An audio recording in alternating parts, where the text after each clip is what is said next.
How to download and install Steam on a PC or laptop. First, open a web browser.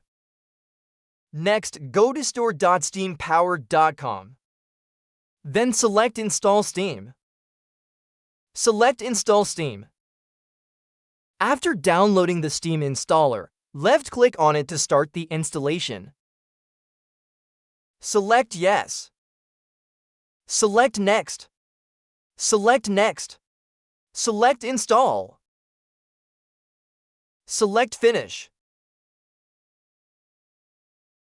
After installing Steam, log into your Steam account. If you don't have a Steam account, create one.